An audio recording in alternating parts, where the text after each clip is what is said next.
Welcome to IAS PC zone. मैं हूं सोनू कुमार, आपके लिए लेकर के आया हूं 68वीं बीपीएससी से संबंधित महत्वपूर्ण टेस्ट सीरीज। आज हम लोग टेस्ट नंबर 11 को बनाएंगे। हम लोग ने ऑलरेडी 10 टेस्ट को बना लिया है। आपने अभी तक उस वीडियो को नहीं देखा है तो आप उसे जरूर देख लें, जिसका लिंक डिस्क्रिप्शन में दे दिया गया है। आज हम लोग ने बिहार इकोनॉमी सर्वे एवं बजट को कंप्लीट करा दिया है, तो आप उसका भी वीडियो जरूर देखेंगे, जिसका लिंक डिस्क्रिप्शन में दे दिया गया है। दोस्तों, यह वीडियो आपको पसंद आए तो वीडियो को लाइक कीजिएगा, शेयर कीजिएगा और मेरे चैनल को सब्सक्राइब कर दीजिए, ताकि मुझे भी मोटिवेशन मिलता रहे। आज का पहला प्रश्न है, संविधान सभा की पहली बैठक में किसके प्रस्ताव पर सबसे वयोवृद्ध सदस्य सच्चिदानंद सिन्हा को अस्थायी अध्यक्ष चुना गया था? इसका सही जवाब हो जाएगा ऑप्शन सी, जेबी कृपलानी के प्रस्ताव पर। अगला प्रश्न है, भारतीय संविधान में वर्णित मौलिक कर्तव्य के संदर्भ में कौन सा कथन गलत है? मौलिक कर्तव्य को स्वर्ण सिंह समिति की सिफारिश पर 44वें संविधान संशोधन द्वारा जोड़ा गया। यह गलत है, क्योंकि इसको 42वें संविधान संशोधन 1976 के तहत जोड़ा गया है। इस प्रकार इसका पहला कथन गलत हो जाएगा। 42वें संविधान संशोधन द्वारा 10 मूल कर्तव्यों को संविधान में जोड़ा गया, यह कथन सत्य है।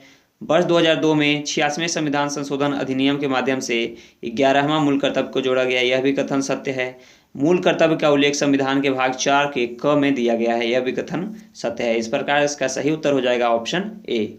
अगला प्रश्न है, किस राज्य में नगर पालिका के सीमा क्षेत्र को अधिसूचित करने के लिए निम्नलिखित में से कौन सक्षम है? तो इसका सही उत्तर हो जाएगा ऑप्शन बी, संबंधित राज्य का राज्यपाल, क्योंकि इसका जो वर्णन किया गया है वो भारतीय संविधान के भाग 9 के क में किया गया है। अगला प्रश्न है, निम्न संविधान संशोधनों में से किस एक के अंतर्गत दिल्ली राष्ट्रीय राजधानी क्षेत्र बना था? तो इसका सही उत्तर हो जाएगा ऑप्शन डी, 79वां संविधान संशोधन के द्वारा। यह संशोधन जो है 79वां संविधान संशोधन 1991 में हुआ था। अगला प्रश्न है, केंद्रीय सतर्कता आयोग का गठन किस समिति के अनुशंसा पर किया गया था? तो इसका सही उत्तर हो जाएगा ऑप्शन ए, संथानम समिति। इसका जो गठन किया गया था यह किया गया था 1964 ईस्वी में। इसको भी आप याद रखिएगा। अगला प्रश्न है, सही मिलान करें। मौलिक अधिकार समिति जो है यह किससे संबंधित है? तो इसके अब हम बात करें तो यह सरदार पटेल से संबंधित है, यह सरदार पटेल के पास था।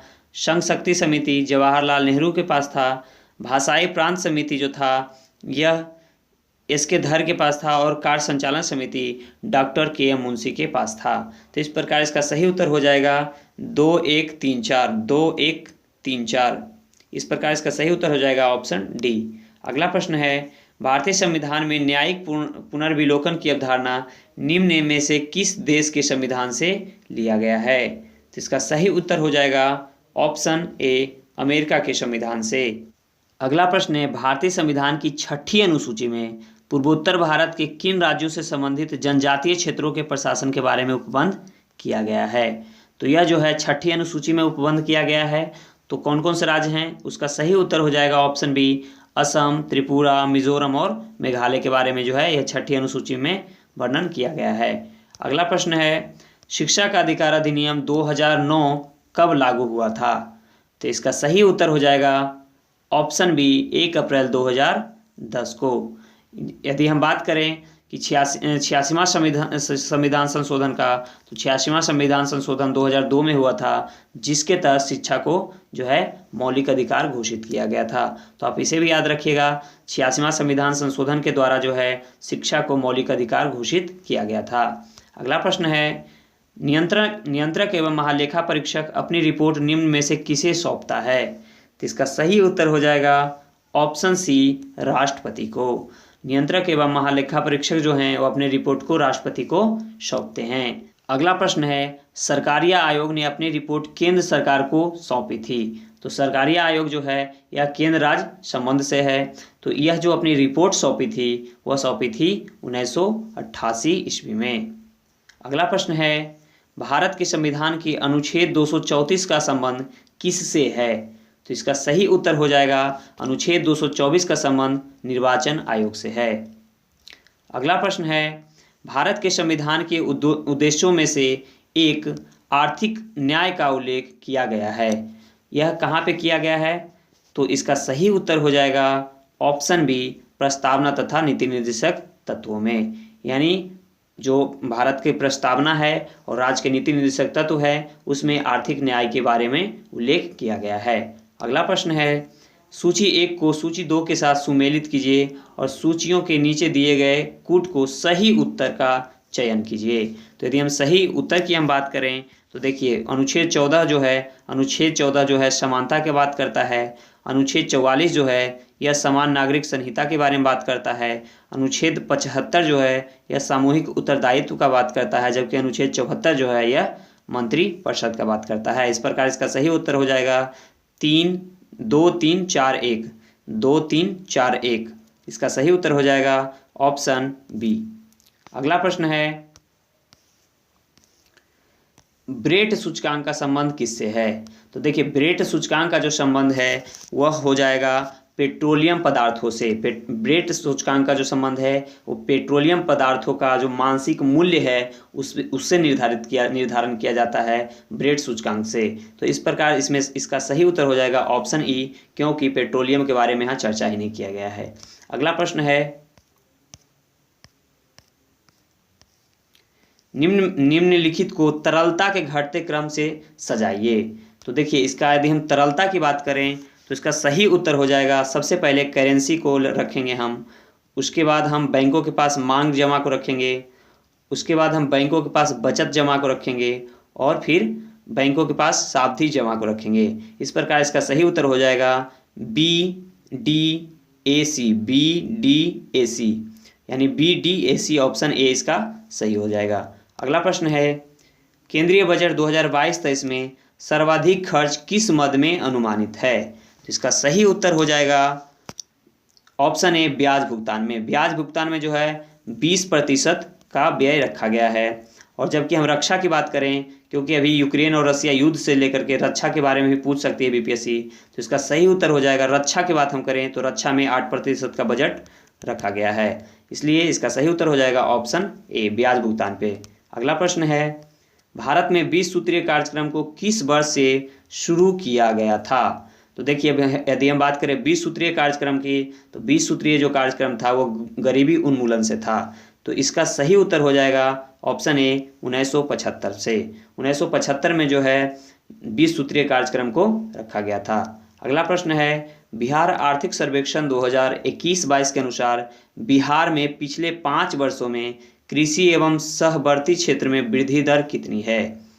तो इसका सही उत्तर हो जाएगा 2.1%, यानी ऑप्शन 20 का सही हो जाएगा। अगला प्रश्न है, गन्ना का उचित व लाभप्रद कीमत का अनुमोदन निम्न में से किसके द्वारा किया जाता है? तो देखिए गन्ना का उचित लाभप्रद कीमत जो है यह अनुमोदित किया जाता है आर्थिक मामलों के मंत्रिमंडलीय समिति के द्वारा। इस प्रकार इसका सही उत्तर हो जाएगा ऑप्शन सी। अगला प्रश्न है, 2021-22 में एफडीआई सबसे ज़्यादा किस राज्य ने प्राप्त किया है?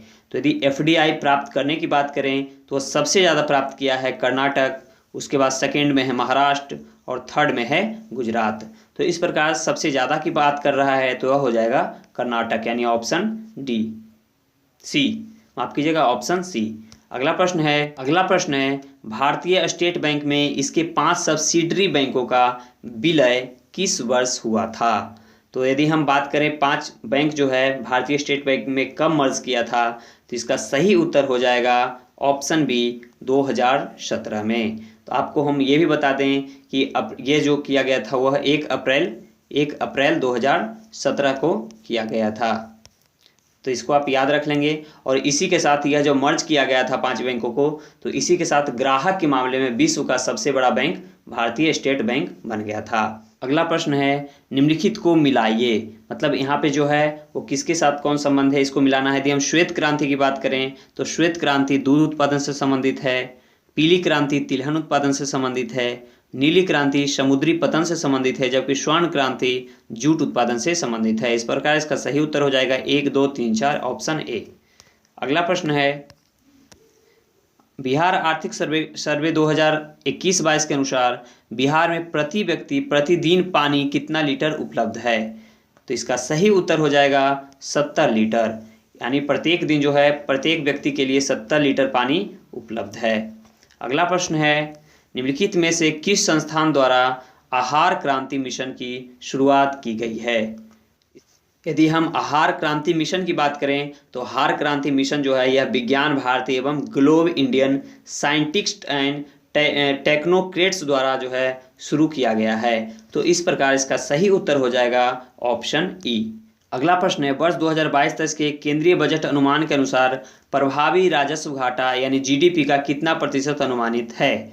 तो इसका सही उत्तर हो जाएगा प्रभावी राजस्व घाटा यह 2.6% है, जबकि हम राजस्व घाटा की बात करें तो वह 3.8% है, और यदि हम राजकोषीय घाटा की बात करें तो वह 6.4% है। तो आप इसे याद रख लेंगे क्योंकि यह प्रश्न पूछा जा सकता है। अगला प्रश्न है, वर्ष 2021-22 में भारत का निर्यात किस देश में सर्वाधिक रहा है? तो यदि हम सर्वाधिक निर्यात की बात करें तो वह हो जाएगा हमारा ऑप्शन सी संयुक्त राज्य अमेरिका के साथ, और सेकेंड नंबर पे हमारा है यूएई, और थर्ड नंबर पे है चाइना। तो आप इसे याद रख लेंगे, सबसे ज़्यादा हमारा निर्यात किसके पास होता है?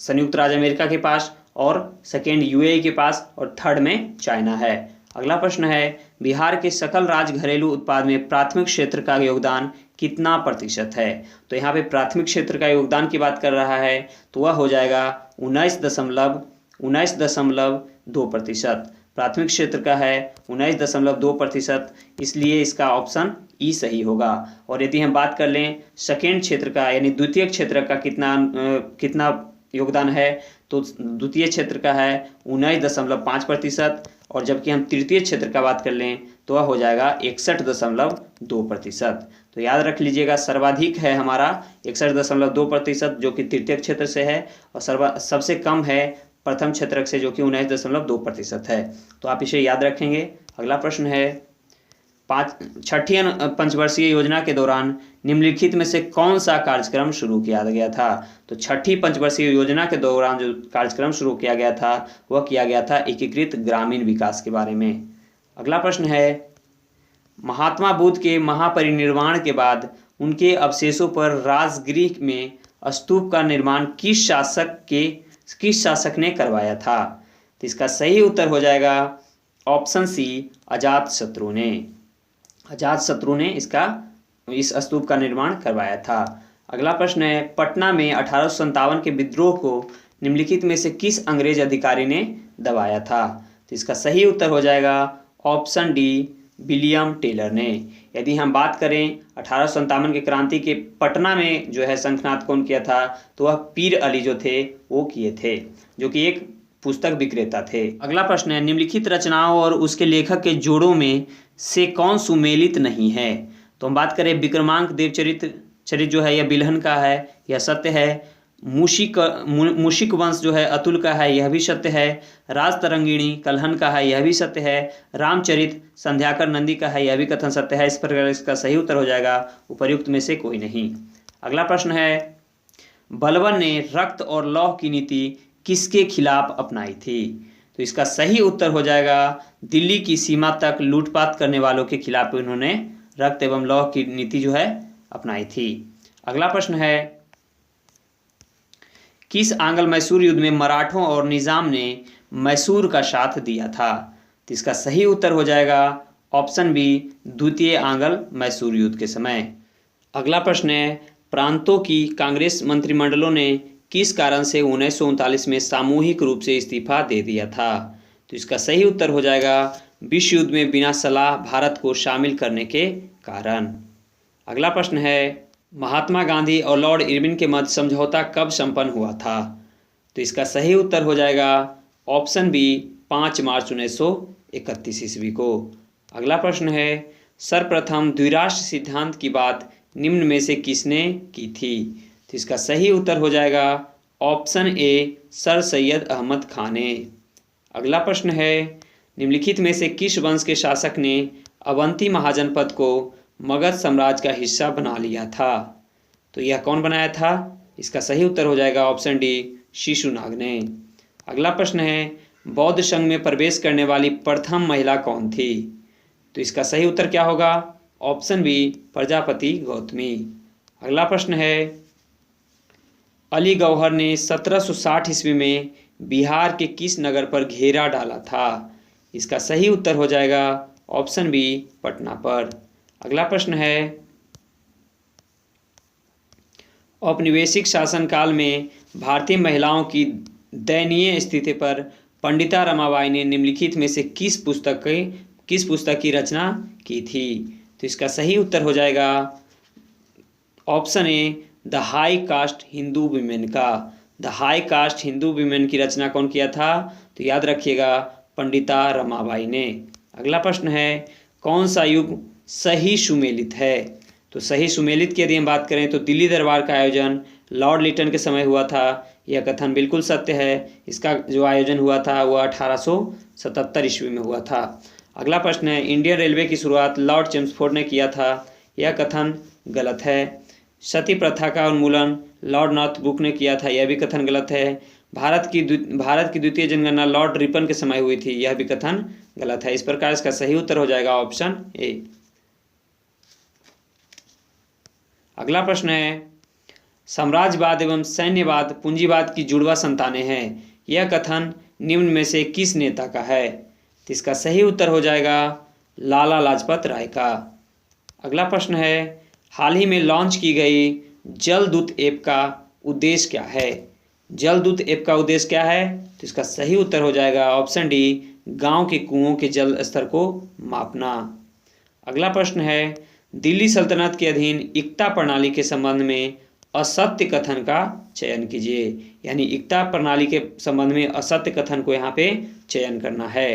तो असत्य कथन की हम बात करें तो इक्ता एक क्षेत्रीय अनुदान था। यह कथन सत्य है। इक्ता धारक को मुक्ति कहा जाता था। यह भी कथन सत्य है।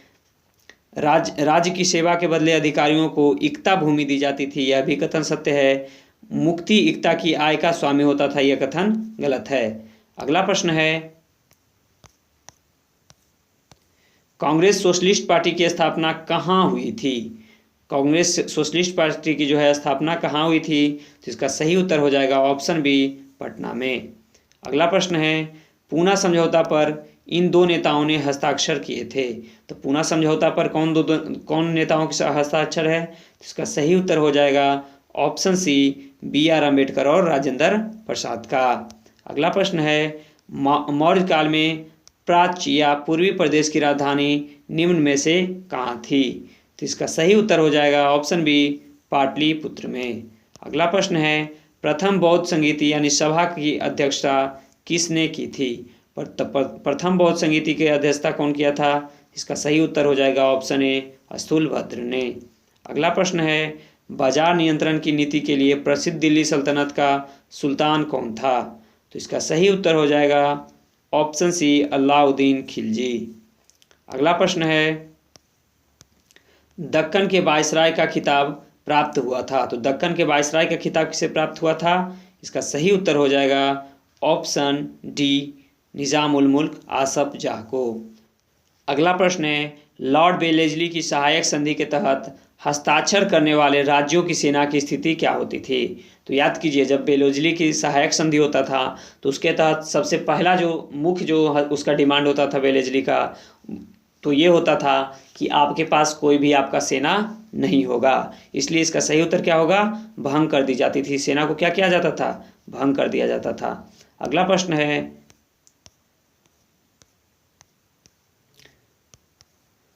19वीं सदी के पूर्वार्ध में सामाजिक एवं सांस्कृतिक जागरण के मुख्य नेता या आधुनिक भारत का प्रथम नेता कहा जाता है। तो यह किसको कहा जाता था? तो इसका सही उत्तर हो जाएगा राजा राम मोहन राय को। अगला प्रश्न है, तुगलक काल में बिहार की राजधानी कहाँ थी? यानी तुगलक काल में बिहार की राजधानी कहाँ थी? तो इसका सही उत्तर हो जाएगा ऑप्शन ए बिहार शरीफ में। अगला प्रश्न है, मध्यकालीन भारत में दिल्ली सल्तनत के वंशों का सही क्रम क्या है? तो सही क्रम की यदि हम बात करें तो सर्वप्रथम है गुलाम वंश, सेकेंड में है खिलजी वंश, थर्ड में है तुगलक वंश और फोर्थ में है सैयद वंश और फिफ्थ में है लोधी वंश। इस प्रकार इसका सही उत्तर हो जाएगा 1 4 1 4 2 5 3 1 4 2 5 3। इस प्रकार इसका ऑप्शन ए सही होगा। अगला प्रश्न है, किस उत्पाद को खाद्य श्रेणी में सर्वाधिक लोकप्रिय GI का पुरस्कार मिला है? इसका सही उत्तर हो जाएगा ऑप्शन सी हैदराबादी हलीम को। अगला प्रश्न है, इस महिला को भारतीय क्रांति की जननी कहा जाता था। तो भारतीय क्रांति की जननी किसको कहा जाता था? तो याद कीजिए, मैडम भिखाजी कामा को। अगला प्रश्न है, रहनुमाई मजदाइशन सभा किस धर्म के सुधार के लिए एक आंदोलन था? तो इसका सही उत्तर हो जाएगा पारसी धर्म के सुधार के लिए। अगला प्रश्न है, किसके द्वारा राजा राम मोहन राय को राजा की उपाधि प्रदान की गई थी? तो इसका सही उत्तर हो जाएगा ऑप्शन बी, अकबर शाह द्वितीय के तहत, यानी अकबर द्वितीय के तहत जो है राजा राम मोहन राय को राजा की उपाधि दी गई थी। अगला प्रश्न है, संगठन एवं स्थापना वर्ष को सुमेलित करना है यहाँ पे। तो यदि हम इसका सुमेलन की बात करें तो हो जाएगा, मद्रास महाजन सभा की स्थापना 1884 में हुआ था, और जबकि हम बात करें पूना सार्वजनिक सभा की तो इसकी स्थापना 1867 में हुआ था, और यदि हम बात करें बॉम्बे एसोसिएशन की तो इसकी स्थापना 1885 में हुआ था, और बंग भाषा प्रकाशन सभा का स्थापना 1836 में हुआ था। तो इस प्रकार इसका सही उत्तर हो जाएगा ऑप्शन बी। अगला प्रश्न है, इंडियन स्ट्रगल निम्न में से किस राजनेता की पुस्तक है? तो इसका सही उत्तर हो जाएगा ऑप्शन डी, सुभाष चंद्र बोस की। इंडियन स्ट्रगल जो है किसकी पुस्तक है? इसका सही उत्तर हो जाएगा ऑप्शन डी, सुभाष चंद्र बोस की। अगला प्रश्न है, मुस्लिम लीग के किस अधिवेशन में पाकिस्तान के मांग का प्रस्ताव पारित किया गया था? तो इसका सही उत्तर हो जाएगा ऑप्शन बी, लाहौर अधिवेशन में। लाहौर अधिवेशन में जो है पाकिस्तान के मांग का प्रस्ताव पारित किया गया था। अगला प्रश्न है, बिहार में द्वैध शासन व्यवस्था इस वर्ष लागू की गई थी। तो बिहार में द्वैध शासन व्यवस्था कब लागू की गई थी? तो इसका सही उत्तर हो जाएगा 1757 ईस्वी में। अगला प्रश्न है, बौद्ध ग्रंथों में किस मगध शासक को उग्रसेन कहा गया है? तो इसका सही उत्तर हो जाएगा, उग्रसेन किसको कहा गया है? तो महापद्म नंद को कहा गया है। अगला प्रश्न है,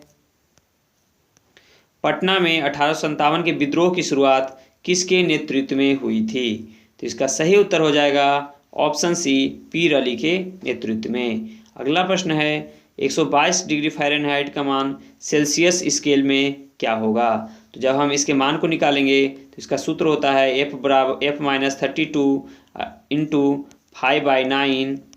जब हम इस सूत्र से इसको निकालेंगे तो इसका सही उत्तर आ जाएगा 50 डिग्री सेल्सियस। इसलिए इसका सही उत्तर हो जाएगा ऑप्शन ई, निम्न में से कोई नहीं।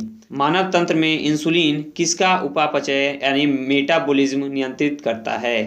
तो इसका सही उत्तर हो जाएगा option B, carbohydrate.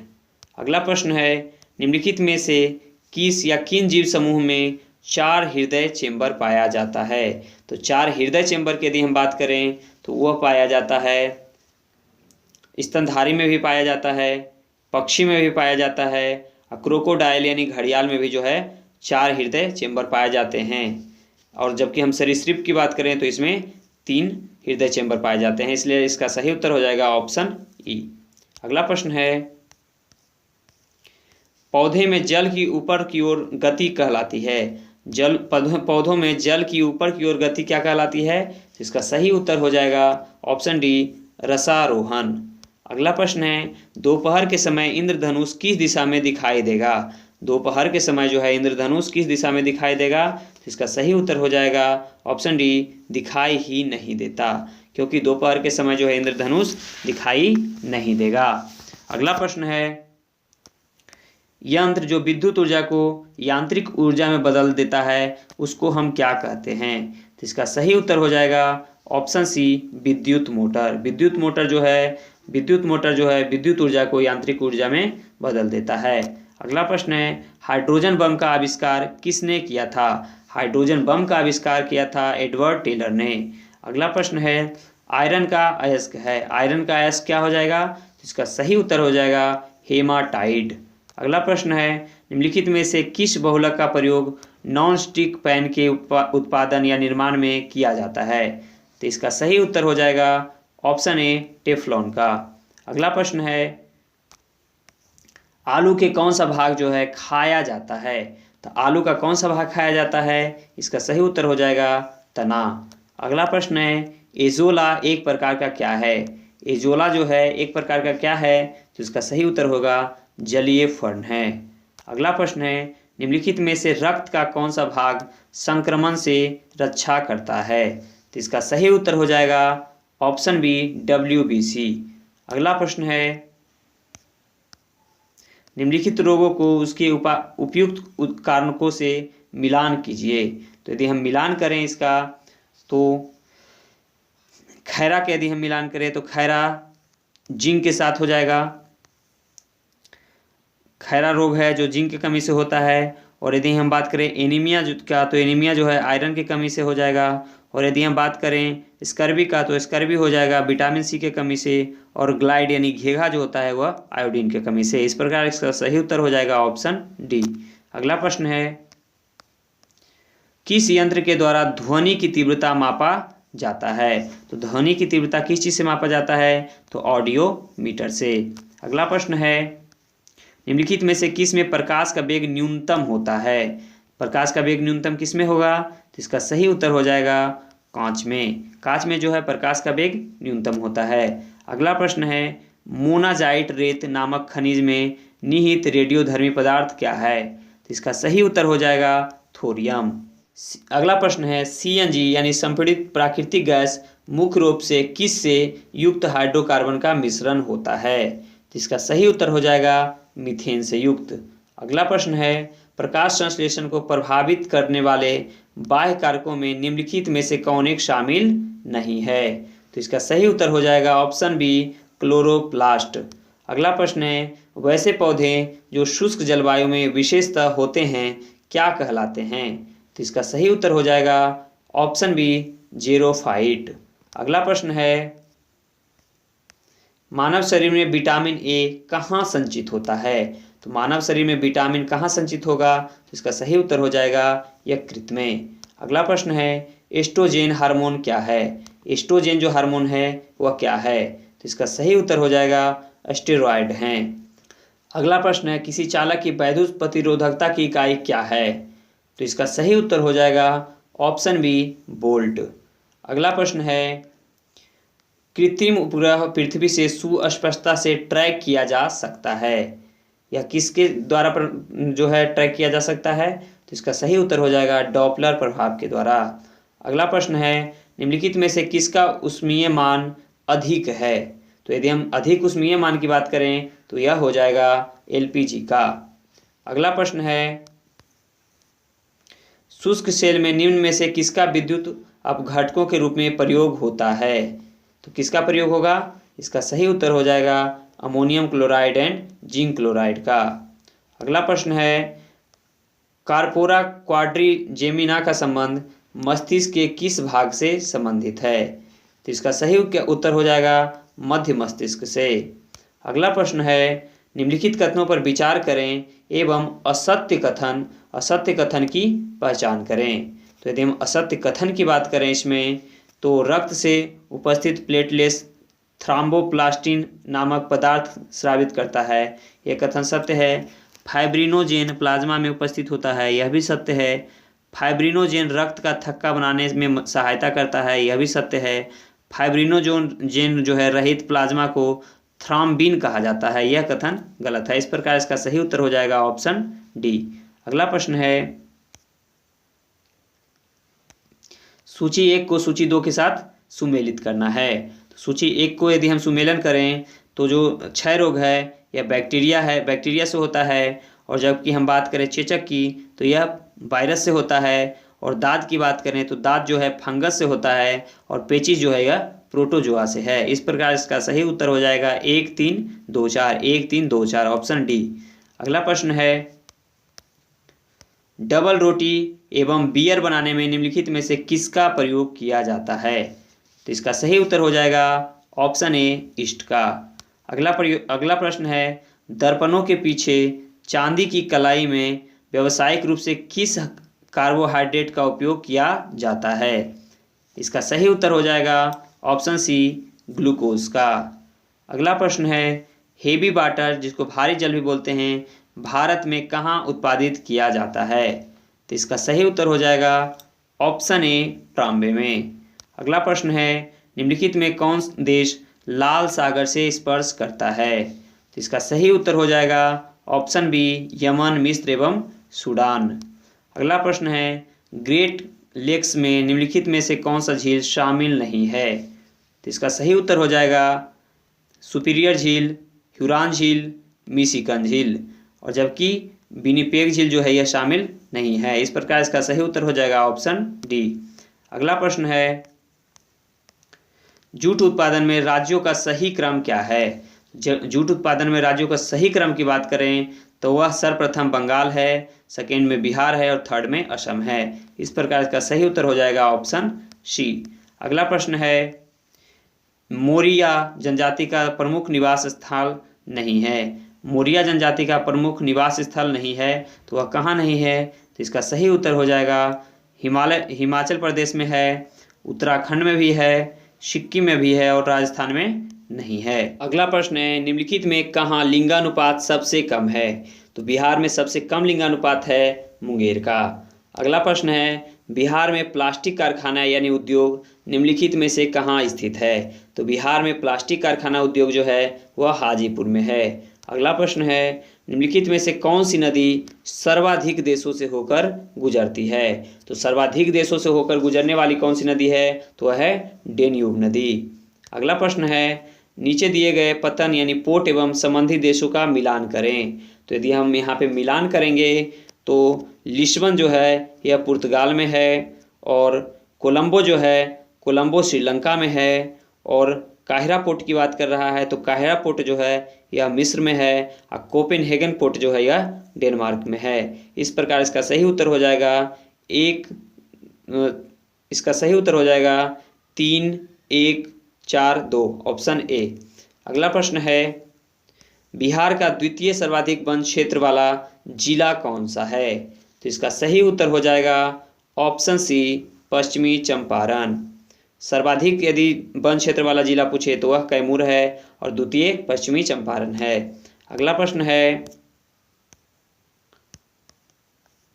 Great Victoria मरुस्थल कहाँ स्थित है? तो ग्रेट विक्टोरिया मरुस्थल जो है वह किस देश में स्थित है? तो वह है ऑस्ट्रेलिया में। अगला प्रश्न है, सहारा मरुस्थल में चलने वाली गर्म हवा को मिस्र में किस नाम से जाना जाता है? तो इसका सही उत्तर क्या हो जाएगा? ऑप्शन सी खमसीन। अगला प्रश्न है, ताप्ती नदी का मुहाना किस सागर या खाड़ी में है? तो ताप्ती नदी का मुहाना जो है वो किस खाड़ी में है? तो इसका सही उत्तर हो जाएगा ऑप्शन सी खंबात की खाड़ी में।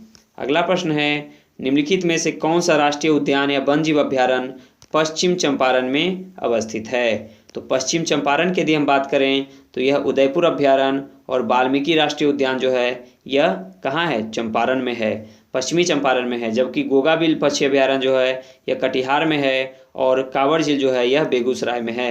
इस प्रकार इसका सही उत्तर हो जाएगा ए और बी, इसलिए ऑप्शन ई जो है यह सही होगा। अगला प्रश्न है, अबरक का उत्पादन बिहार के किस जिले में नहीं होता है? तो देखिए, अबरक उत्पादन की यदि हम बात करें तो यह जो है गया में होता है, नवादा में होता है, जमुई एवं मुंगेर में होता है, जबकि कैमूर में नहीं होता है। इस प्रकार इसका सही उत्तर हो जाएगा ऑप्शन बी। अगला प्रश्न है, बिहार के किस जिले में बाल लिंगानुपात सर्वाधिक है? तो बाल लिंगानुपात सर्वाधिक किस जिले की है? तो इसका सही उत्तर हो जाएगा किशनगंज जिला का। यदि हम बाल लिंगानुपात की यदि हम बात करें तो किशनगंज जिला है जहाँ की सर्वाधिक है, जो कि 971 है। और यदि हम पूरे बिहार के लिंगानुपात की बात करें तो वह 918 है। आप इसको याद रखिएगा। और यदि सबसे कम की हम बात करें इसमें से तो सबसे कम वैशाली का है जो कि 904 है। अगला प्रश्न है, निम्नलिखित तुलना के आधार पर हिमालय नदी के प्रायद्वीपीय नदी से तुलना करें तथा नीचे दिए गए विकल्पों में से सही उत्तर का चयन करें। तो हिमालय पर्वत की नदियां अधिक लंबी है, जबकि प्रायद्वीपीय नदियां जो है कम लंबी है। तो यह कथन सत्य है। हिमालय की नदियों गहरे गार्ज बनाती है, जबकि प्रायद्वीपीय नदियां उथली घाटियों में बहती है, यह भी सत्य है। हिमालय की नदियां अभी अपने विकास की बाल्यावस्था में है, जबकि प्रायद्वीपीय नदियां प्रौढ़ अवस्था में पहुंच चुकी है, यह भी सत्य है। इस प्रकार इसका सही उत्तर हो जाएगा ऑप्शन डी 1, 2 और 3। अगला प्रश्न है, निम्नलिखित में से किस खनिज के उत्पादन के मामले में देश में बिहार का एकाधिकार है? तो इसका सही उत्तर हो जाएगा ऑप्शन सी, पायराइड का। पायराइड का जो है पायराइड का जो है उत्पादन में बिहार अग्रणी है। यदि हम उत्पादन की करें बात, तो जो है पूरे इंडिया में जो है 90% अकेले बिहार में उत्पादित होता है, और उसमें भी रोहतास जो है 1 नंबर पे है। तो अगला प्रश्न है, भारत में जलोढ़ मृदा जो है कितने प्रतिशत भूभाग पे पाए जाते हैं? भारत में जलोढ़ मृदा जो है वो कितने प्रतिशत भाग में है? तो वह 45% भाग में है। अगला प्रश्न है, निम्नलिखित में से बिहार के किस जिले में ताल मिट्टी पाई जाती है? तो इसका सही उत्तर हो जाएगा ताल मिट्टी मुंगेर में पाई जाती है, यानी ऑप्शन डी इसका सही होगा। अगला प्रश्न है, सूची 1 को सूची 2 के साथ मिलान करना है। राज्य हैं तथा सबसे ऊंची चोटी वहाँ का दिया गया है, तो मिलान करें। केरल में जो है, केरल में अनाईमुड़ी जो है यह केरल में है, और नागालैंड की बात करें तो नागालैंड जो है सारामाती जो है नागालैंड में है, और उत्तराखंड की बात करें तो नंदा देवी उत्तराखंड में है, तमिलनाडु में डोडा बेटा है। इस प्रकार इसका सही उत्तर हो जाएगा ऑप्शन ए। अगला प्रश्न है, 2011 की जनगणना के अनुसार भारत में अनुसूचित जनजाति की संख्या कुल जनजाति का कितना प्रतिशत है? तो इसका सही उत्तर हो जाएगा 8.6%। अगला प्रश्न है, ई संता क्या है? ई संता जो है यह क्या है? तो इसका सही उत्तर की यदि हम बात करें तो ई संता जो है, ई संता एक इलेक्ट्रॉनिक बाजार है जो जलीय कृषि करने वाले किसानों और निर्यातकों को आपस में जोड़ने के लिए एक मंच प्रदान करते हैं। इस प्रकार इसका सही उत्तर हो जाएगा ऑप्शन ए। अगला प्रश्न है, संघाई सहयोग संगठन यानी एससीओ की बैठक 2022 निम्न में से कहाँ आयोजित की गई? तो एससीओ की बैठक जो है वह उज्बेकिस्तान में हुई थी, याद रखिएगा। अगला प्रश्न है, हाल ही में संपन्न टोक्यो ओलंपिक के संदर्भ में कौन सा कथन सही नहीं है? तो कौन सा कथन सत्य नहीं है? इस ओलंपिक में भारत ने अब तक का सर्वश्रेष्ठ प्रदर्शन किया है, यह भी सत्य कथन है। भारतीय शटलर पीवी सिंधु ओलंपिक में 2 बार पदक जीतने वाली पहली भारतीय महिला बन गई है, यह भी कथन सत्य है। इस ओलंपिक में भारत ने 3 कांस्य पदक जीता है, यह कथन गलत है। टोक्यो ओलंपिक में भारत ने ओलंपिक के लिए अपना अब तक का सबसे बड़ा दल भेजा था, यह भी कथन सत्य है। इस प्रकार इसका सही उत्तर हो जाएगा ऑप्शन सी। अगला प्रश्न है, अप्रैल 2022 में समाचारों की सुर्खियों में रहा गाओफेन 303 क्या है? गाओफेन 303 जो है वह क्या है? तो इसका सही उत्तर हो जाएगा ऑप्शन डी, एक उपग्रह है। गाओफेन 303 जो है यह एक उपग्रह है, याद रखिएगा। अगला प्रश्न है, देश का पहला शिल्प कला म्यूजियम कहाँ बनाया जा रहा है? तो इसका सही उत्तर हो जाएगा ऑप्शन डी, पटना में। शिल्प कला म्यूजियम जो है यह पटना में बनाया जा रहा है। अगला प्रश्न है, भारत का कौन राज्य पूर्णतः कागज रहित ई कैबिनेट प्रणाली लागू करने वाला पहला राज्य बना है? तो इसका सही उत्तर हो जाएगा हिमाचल प्रदेश। अगला प्रश्न है, लैमिटिए संयुक्त सैन्याभ्यास 2022 भारत एवं किस देश के बीच संपन्न हुआ? तो इसका सही उत्तर हो जाएगा ऑप्शन डी, सेशेल्स के साथ। अगला प्रश्न है, बिहार सरकार द्वारा किस ग्राम को बिहार के पंचायतों में विकास का मॉडल बनाने के लिए चुना गया है? तो इसका सही उत्तर हो जाएगा ऑप्शन डी, धनरई जहानाबाद को। अगला प्रश्न है, आर्थिक सर्वेक्षण 2021-22 के अनुसार बिहार राज्य में बिजली की प्रति व्यक्ति खपत कितनी है? तो इसका सही उत्तर हो जाएगा ऑप्शन ए, 350 किलोवाट आवर। अगला प्रश्न है, ऑकस त्रिपक्षीय संगठन में कौन देश शामिल नहीं होगा? देखिए, ए से हो जाएगा ऑस्ट्रेलिया, यूके से हो जाएगा यूनाइटेड किंगडम, यू से हो जाएगा यूनाइटेड स्टेट्स ऑफ अमेरिका। इसलिए इस प्रकार इसका सही उत्तर हो जाएगा ऑप्शन डी, जापान। जापान जो है इसमें शामिल नहीं है। अगला प्रश्न है, निजी क्षेत्र द्वारा लॉन्च भारत का प्रथम रॉकेट क्या है? निजी क्षेत्र द्वारा लॉन्च भारत का प्रथम रॉकेट जो है कौन है? तो इसका सही उत्तर हो जाएगा विक्रम एस। विक्रम एस जो है वो निजी क्षेत्र द्वारा लॉन्च पहला रॉकेट है। अगला प्रश्न है, cooking to save your life किसकी रचना है? Cooking to save your life किसकी रचना है? इसका सही उत्तर हो जाएगा अभिजीत बनर्जी की। अगला प्रश्न है, हाल ही में बिहार राज्य ने पंचायतों में आरक्षण के प्रावधान को कब तक नहीं बदलने का प्रावधान किया है? तो इसका सही उत्तर हो जाएगा ऑप्शन ए, 2026 तक। अगला प्रश्न है, भारत वन स्थिति रिपोर्ट 2021 के संदर्भ में निम्न कथनों पर विचार करें। इस रिपोर्ट के अनुसार देश में कुल वनावरण एवं वृक्षावरण कुल भौगोलिक क्षेत्र का 24.62% है, यह कथन सत्य है। भारत वन स्थिति रिपोर्ट की तुलना में जो है 2021 में वनावरण 0.22% की वृद्धि हुई है, यह भी सत्य है।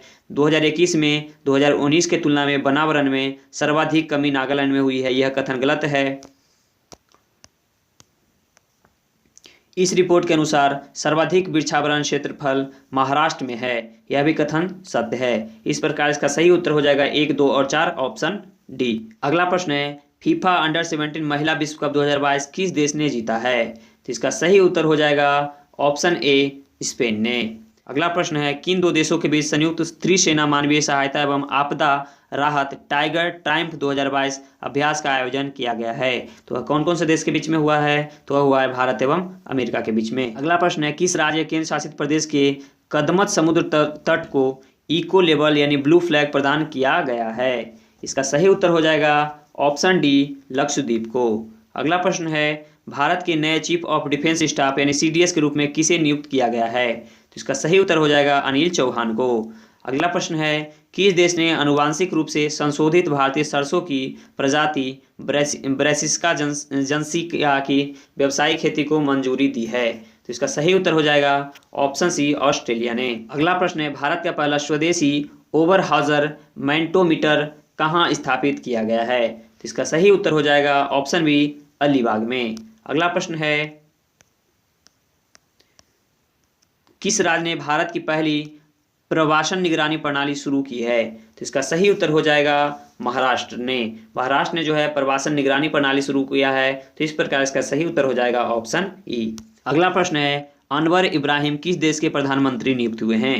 तो अनवर इब्राहिम जो है वह मलेशिया के प्रधानमंत्री नियुक्त हुए हैं। दोस्तों प्रश्न संख्या 141 से 150 तक गणित का दिया गया है जिसको आप सॉल्व कर लेंगे, जिसका सॉल्व पीडीएफ के रूप में हम आपको प्रोवाइड करा देंगे। तो आप टेलीग्राम ग्रुप से जुड़ जाइएगा। तो दोस्तों यह प्रश्न आपको कैसा लगा और आपको इसमें कितने प्रश्न सही हुए हैं आप इसे कमेंट बॉक्स में जरूर बताएंगे कि आपको 150 में कितने प्रश्न जो है वह सही हुए हैं। और यह वीडियो आपको कैसा लगा यह भी बताइएगा। अच्छी लगी हो तो वीडियो को लाइक कीजिए, शेयर कीजिए और मेरे चैनल को सब्सक्राइब कर दीजिए ताकि मुझे भी मोटिवेशन मिलता रहे। चलिए मिलते हैं अगले वीडियो में, तब तक के लिए जय हिंद।